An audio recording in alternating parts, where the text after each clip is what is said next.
సభకు నమస్కారాలు. సభా నిర్వాహకులు గంగుల కమలాకర్ గారు, మరి నేటి ముఖ్య అతిథి తెలంగాణ రాష్ట్ర ఉద్యమ నేత, తెలంగాణ రాష్ట్రాన్ని సాధించిన నేత, తెలంగాణ రాష్ట్ర తొలి ముఖ్యమంత్రి మన నాయకుడు, మన కేసీఆర్, మన కల్వకుంట్ల చంద్రశేఖరరావు గారికి, అదేవిధంగా మన పోచారం శ్రీనివాస్ రెడ్డి గారు, కడియం శ్రీహరి గారు, మన పార్టీ సీనియర్ నాయకులు, ప్రస్తుత శాసనసభ్యులు, అదేవిధంగా కౌశిక్ రెడ్డి గారు, జిల్లా పార్టీ అధ్యక్షులు జీవి రామకృష్ణ గారు, తోట ఆగయ్య గారు, తర్వాత మరి వేదికపై చాలా మంది మిత్రులున్నారు, పెద్దలున్నారు, జిల్లా పరిషత్ చైర్మన్లు, జెడ్పీటీసీ సభ్యులు, ఎంపీపీలు, అదేవిధంగా తెలంగాణ ఉద్యమంలో ముఖ్యంగా మన కరీంనగర్ జిల్లాలో చాలా మంది సీనియర్ నాయకులు ఉన్నారు వేదిక పైన. వాళ్ళందరికీ పేరు పేరున నా నమస్కారాలు. సమయం తక్కువన్నది. పెద్దలు కేసీఆర్ గారు చాలా విషయాలు మన ముందు మాట్లాడబోతున్నారు కాబట్టి క్లుప్తంగా 2-3 విషయాలు నేను మీ దృష్టికి తీసుకెళ్లదలుచుకున్నాను. 27 ఏప్రిల్ 2001 సంవత్సరంలో ఖచ్చితంగా 23 సంవత్సరాల నుండి 24 సంవత్సరాలు అడుగుపెట్టినా మనం ఇక్కడే ఇదే ఎస్ఆర్ఆర్ గ్రౌండ్స్ లో తొలి సభ కేసీఆర్ గారు పెట్టిన సందర్భంలో తెలంగాణ ఉద్యమం ఉధృతం అవుతుంది అనేటువంటి విశ్వాసాన్ని యావత్తు ప్రపంచానికి తెలియజేసేటువంటి గడ్డ ఈ ఎస్ఆర్ఆర్ కళాశాల గ్రౌండ్స్. మరి రాబోయే పార్లమెంట్ ఎన్నికల్లో తొలి సభ కూడా మన నాయకులు కేసీఆర్ గారు ఇదే ఎస్ఆర్ఆర్ గ్రౌండ్స్ నుండి ఇవాళ ఈ సభ ప్రారంభించి ఈ ఎన్నికల బరిలో మన గులాబీ జెండా తెలంగాణ రాష్ట్రంలో ఉన్నటువంటి 17 పార్లమెంట్ సీట్లు పోటీ చేసేటువంటి సందర్భంలో మన సభ మొదటి సభ. ఈ సభ ద్వారా చాలా విషయాలు చెప్పవలసి ఉంది. మీడియా ప్రపంచం ఉంది. కొంతమంది చెప్తున్నారు కేంద్రంలో బీజేపీ ఉంది, రాష్ట్రంలో కాంగ్రెస్ ఉంది, ఎందుకు గులాబీ జెండా అని అడుగుతున్నారు. నేను చెప్తున్నా ఇప్పుడే చాలా అవసరము. తెలంగాణ కోసం, తెలంగాణ స్పృహ ఉండి, తెలంగాణ ఆలోచన ఉండి, తెలంగాణ ప్రజల సంక్షేమం కోసం, తెలంగాణ రాష్ట్ర అభివృద్ధి కోసం, తెలంగాణ రాష్ట్రానికి ఏ ఆటంకం జరగకుండా ఉండాలంటే గులాబీ జెండా ఎంపీలు ఈరోజు పార్లమెంట్ లో ఉండాలి. ఇప్పుడే చాలా ఆవశ్యకత ఉన్నది. ఏం చేస్తారో తెలియదు ఈ బీజేపీ కాంగ్రెస్ వాళ్ళు. 2014లో మీ దీవెనల వల్ల నేను పార్లమెంటుకు ఎన్నికైనా, ఇక్కడ కడియం శ్రీహరి గారు కూడా ఉన్నారు, మేమందరం పార్లమెంట్ సభ్యులం. మొదటి రోజు మోడీ గారు తలకాయ పార్లమెంటు గడపకు ఆనిచ్చి పార్లమెంట్ లోపలికి వచ్చిండు. పార్లమెంట్ వాయిదా వేయించినటువంటి ఘనత గులాబీ జెండాది మొదటి రోజు. ఎందుకంటే తెలంగాణ రాష్ట్రం, కొత్త రాష్ట్రం, మనకు తెలవకుండా 7 మండలాలని ఆంధ్ర ప్రాంతంలో ఇప్పుడు జత కట్టింది బీజేపీ తెలుగుదేశం పార్టీతోని. నాడు జతగట్టి చంద్రబాబు నాయుడు మాట విని తెలంగాణలో ఉన్నటువంటి 7 మండలాలు తీసుకుపోయి ఆంధ్రప్రదేశ్ రాష్ట్రంలో కలిపితే మన నాయకుడు కేసీఆర్ గారి ఆదేశాలను బట్టి మేము గొంతు చించుకొని ఆ రోజు పార్లమెంటు వాయిదా వేసినాం. అంత శక్తి ఉన్నది ఈ గులాబీ జెండా శ్రేణులకి, పార్లమెంట్ సభ్యులకి. తదనంతరము పార్లమెంట్ లో చాలా విషయాలపైన పోరాటం చేసినాం. మోడీ గారు ప్రధానమంత్రి 10 సంవత్సరాలు 5 సంవత్సరాలు నేనెంపీ కరీంనగర్ నుండి, 5 సంవత్సరాలు బండి సంజయ్ గారు ఎంపీ. నేను తీసుకొచ్చిన చెప్తా, ఆయన ఏం తీసుకొచ్చిండని అడుగుతున్నా. 5 సంవత్సరాల లోపల 5 రూపాయలు తీసుకురాలేదు కరీంనగర్ పార్లమెంట్ నియోజకవర్గానికి. ఇంతకుముందు మిత్రులు మాట్లాడినట్టు కరీంనగర్ నగరాన్ని 1000 కోట్ల రూపాయలు ఇవాళ కరీంనగర్ నగర అభివృద్ధి కోసం స్మార్ట్ సిటీ పేరిట తీసుకొచ్చినాం. గౌరవనీయులు మన ముఖ్యమంత్రి కేసీఆర్ గారి సూచన మేరకు ఆ రోజు తెలంగాణకు 2 వస్తే హైదరాబాదు, కరీంనగర్, వరంగల్ అంటే హైదరాబాద్ నగరంలో ఉప్పేసి పొత్తు కుడతారు వాళ్ళు. వద్దు, కరీంనగర్ ఆలోచించు వినోద్, మరి వస్తుందా అన్నారు. కరీంనగర్ అర్హత లేదు, 3 లక్షల జనాభానే, దానికి కావాలంటే 10 లక్షల జనాభా కావాలి. ఆ రోజు నేను, గంగుల కమలాకర్ గారు, ఆనాటి మేయర్ రవీందర్ సింగ్ గారు, మిగతా కార్పొరేటర్లు అందరం కూడా ఢిల్లీకి వెళ్లి వెంకయ్య నాయుడు గారు కలిసినాము. వారు సానుకూలంగా స్పందిస్తామని చెప్పిండ్రు. నేను పట్టుబట్టి ఇలా 1000 కోట్ల రూపాయలు ఇలా కరీంనగర్ నగర ప్రజలకు తీసుకొచ్చిన. ఎందుకు కరీంనగర్ నగర ప్రజలు ఓట్లు వెయ్యరు నాకు అడగదలుచుకున్నాను. ఈ వేదిక నుండి అడగదలుచుకున్నాను. ఇలా కరీంనగర్ నగరంలో ఏ రోడ్డు చూసినా కూడా, ఎంత వర్షం పట్టినా కూడా మీ చెప్పులకు ఇంత బురద కూడా అంటదు. మరి ఈ సీసీ రోడ్లు, ఈ కరీంనగర్ నగరాన్ని ఇలా cable bridge, river front, IT tower ఇవన్నీ చేపించడం జరిగింది. పెద్దలు కేసీఆర్ గారు కరీంనగర్ ఎంపీగా ఉన్నప్పుడు ఆ రోజు వారు 70 సంవత్సరాల ప్రజల ఆలోచన కరీంనగర్ జిల్లాకి నేరుగా హైదరాబాద్ రైల్వే లైన్ కావాలని చెప్పి కేసీఆర్ గారు కరీంనగర్ ఎంపీగా ఉన్నప్పుడు వారు సర్వే చేయించిండ్రు. మేము కొన్ని రోజుల కోటే యూపీఏ ప్రభుత్వంలోకి వెళ్ళి రాజీనామా చేసి బయటకు వచ్చాం కాబట్టి ఎవ్వరు కూడా ఆ 8-9 సంవత్సరాలు పట్టించుకోలేదు. మళ్ళా నేను ఎంపీ అయిన తర్వాత 2014లో మళ్ళీ కేసీఆర్ గారి సూచన మేరకు ఆ రోజు ముఖ్యమంత్రి హోదాలా కేసీఆర్ గారు చెప్పిండ్రు, భూసేకరణకి ఏమైనా డబ్బులు ఇస్తాం. ఒప్పుకోలేదు.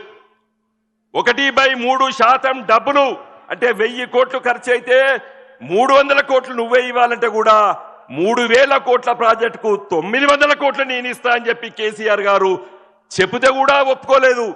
రైలు నడిస్తే 5 సంవత్సరాలు నష్టం వచ్చినా కూడా భరిస్తారా అని అడిగితే అది కూడా భరిస్తా అని చెప్పి కేసీఆర్ గారు ఒప్పుకుంటే ఇవాళ కరీంనగర్ నగరానికి నేరుగా హైదరాబాద్ నుండి రైల్వే లైన్ వస్తున్నది. ఇలా సికింద్రాబాదు, మనోహరాబాద్ నుండి, గజ్వేల్ నుండి, కొమరవెల్ నుండి, దుద్దేట నుండి సిద్దిపేట వరకు రైల్వే లైన్ అయింది. సిద్దిపేట నుండి సిరిసిల్లకు ఇప్పుడు పనులు అవుతున్నాయి.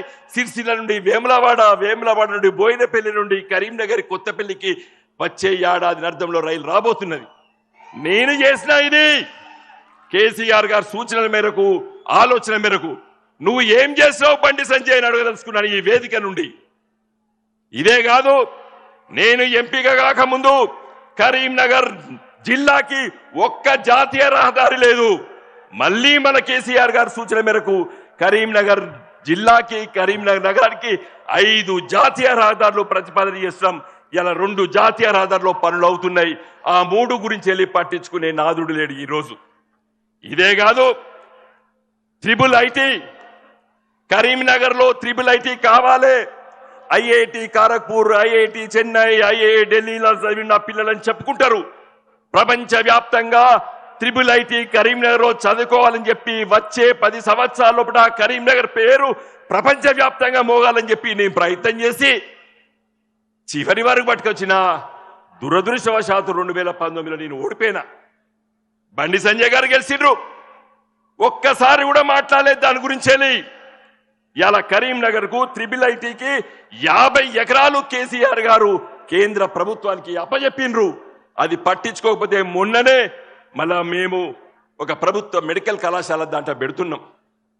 ఇదే కాదు మిత్రులారా, నేను అడుగుతున్న బండి సంజయ్ గారు, మన కేసీఆర్ గారు తెలంగాణ రాష్ట్రంలో 10 జిల్లాలుంటే 33 నవోదయ విద్య జిల్లాలు ఏర్పాటు చేసిండ్రు.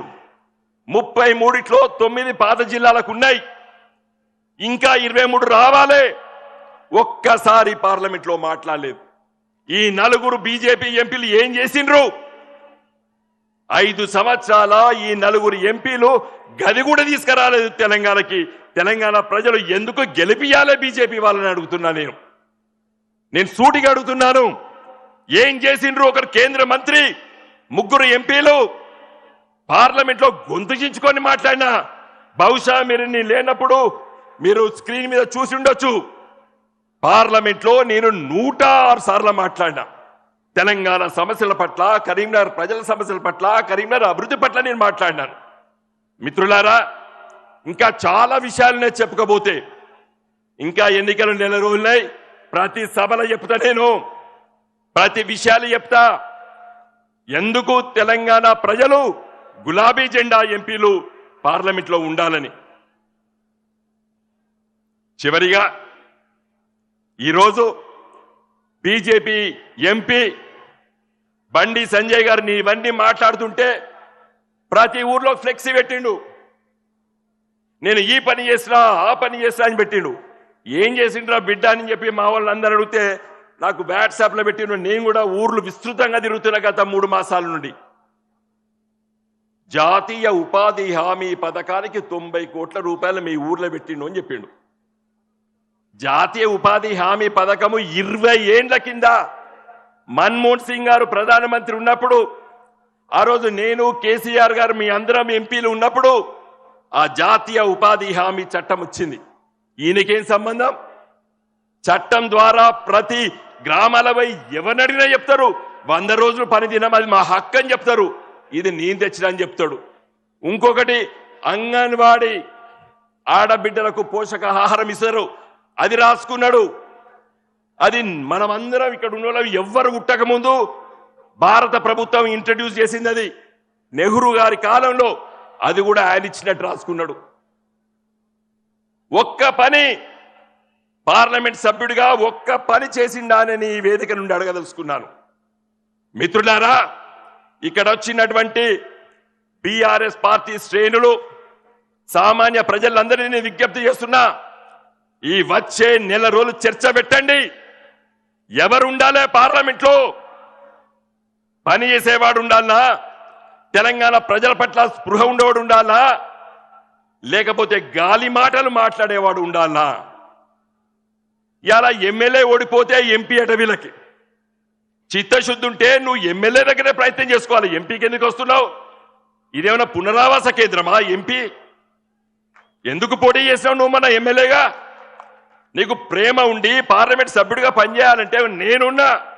నేను కేసీఆర్ గారికి దండం పెట్టి నాకు ఎమ్మెల్యే సీట్ ఒకటి ఇవ్వకపోయినా కేసీఆర్ గారు, నేను లేదు, నేను పార్లమెంట్లో ఉండాలి. పార్లమెంట్ ద్వారానే మన రాష్ట్ర ప్రజలకి, మన పార్లమెంటు నియోజకవర్గ ప్రజలకి సేవ చేయడానికి నేను అంకితంగా ఉన్నాను. దయచేసి మిత్రులారా, చిత్తశుద్ధి ఉండి ఎవరు ఏ పని చేయాలో ఆ పని చేసేటోడు ఉండాలి. ఓడిపోతే ఎమ్మెల్యేకి మళ్ళీ ఎంపీకి వస్తావా? ఎందుకు వేయాలి నీకు ఓటు? నువ్వు నిజంగా పార్లమెంట్ సభ్యుడిగా ప్రేమ ఉంటే ఎంపీగా ఉండనుంటివి. ఎమ్మెల్యేగా ఓడిపోతావు, సానుభూతి అంటావు, వేరే విషయాలు మాట్లాడతావు, పార్లమెంటుగా పోటీ చేస్తావు.